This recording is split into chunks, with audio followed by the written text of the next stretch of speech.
السلام علیکم ورحمۃ اللہ۔ پیارے بہنوں اور بھائیو، فرض روزہ چھوڑنے والی کی سزا کیا ہے؟ کن چیزوں سے روزہ ٹوٹ جاتا ہے؟ روزہ توڑنے کا کفارہ اور سزا کیا ہے؟ بہت ہی انفارمیٹو ویڈیو ہے دوستو، ثواب کی نیت سے خود بھی دیکھ لے اور دوسروں کے ساتھ بھی شیئر کیجئے۔ روزہ توڑنے والے کی سزا۔ تارک کے روزہ کی دو قسمیں ہیں: شرعی اجازت یافتہ، غیر اجازت یافتہ۔ اجازت یافتہ افراد مسافر، مریض، حاملہ عورت اور دودھ پلانے والی خاتون وغیرہ ہیں۔ غیر اجازت یافتہ وہ ہے جو رمضان میں دن کو کسی عذر اور مجبوری کے بغیر عمدن اعلانیہ روزہ توڑتے ہیں۔ امام اور اسلامی حکام کے ذمہ ایسے شخص کو قتل کرنا واجب ہے، کیونکہ اس طرح کا کام صرف ان لوگوں سے سرزد ہوتا ہے جو سرکش ہو، حرام کو حلال سمجھتا ہو اور وہ شریعت مطہرہ کا مذاق اڑاتا ہو۔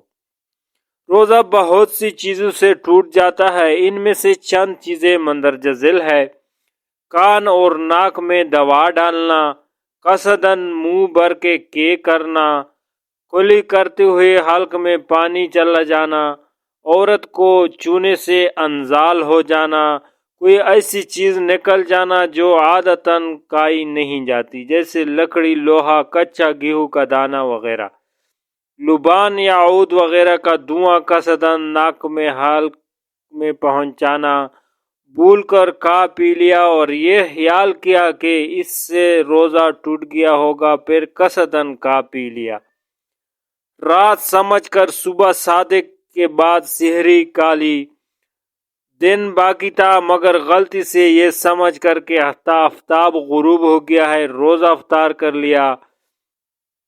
ان سب چیزوں سے روزہ ٹوٹ جاتا ہے مگر صرف قضا واجب ہوتی ہے، کفارہ لازم نہیں ہوتا۔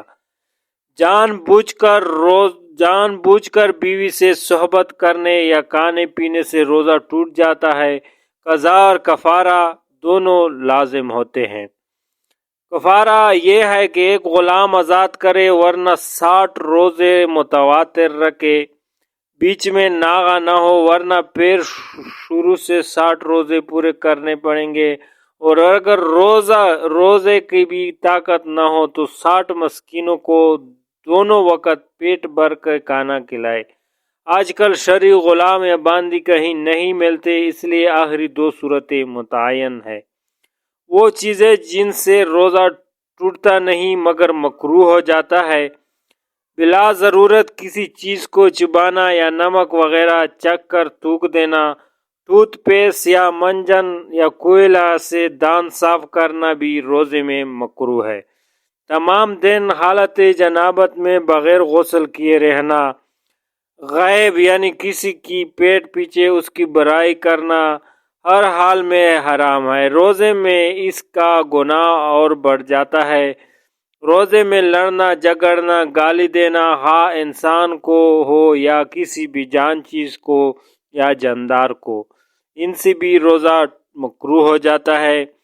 وہ شخص جس میں روزہ فرض ہونے کی تمام شرائط پائی جاتی ہو، رمضان کے اس ادا روزے میں جس کی نیت صبح صادق سے پہلے کر چکا ہو، عمدن روزہ توڑ دے، یعنی بدن کے کسی جوف میں قدرتی یا مصنوعی مفند سے کوئی ایسی چیز پہنچائے جو انسان کی غذا یا دوا کے طور پر استعمال ہوتی ہو، یا جمع کرے یا کرائے، ان تمام صورتوں میں روزہ ٹوٹ جائے گا اور روزے کی قضا کے ساتھ کفارہ بھی واجب ہوگا، اور اس فعل پر توبہ و استغفار بھی کرنا لازم ہوگا۔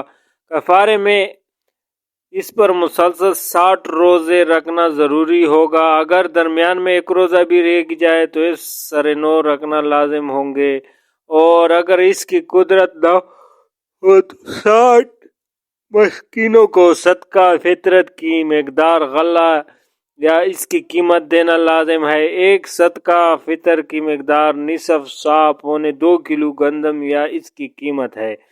ایک مسکین کو 60 دن صدقہ فطر کے برابر غلہ وغیرہ دیتا رہے، یا ایک ہی دن 60 مسکینوں میں سے ہر ایک کو صدقہ فطر کے مقدار دے دے، دونوں جائز ہے۔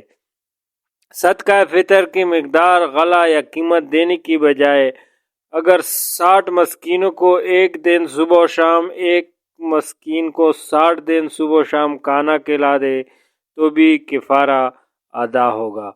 دوستو، امید ہے آج کی ویڈیو آپ لوگوں کو اچھی لگی ہوگی۔ اگر آپ لوگوں کو میری ویڈیو اچھی لگی ہے تو اگلی اس طرح کے ویڈیو کے لیے میرے چینل کو سبسکرائب کر کے بیل آئیکن کی آل پہ پریس کیجئے تاکہ میں جب بھی کوئی نئی ویڈیو اپلوڈ کروں آپ تک پہنچ سکے۔ اللہ نے چاہا تو ملیں گے اگلی ویڈیو میں، فی الحال کے لیے اتنا ہی۔ اللہ حافظ۔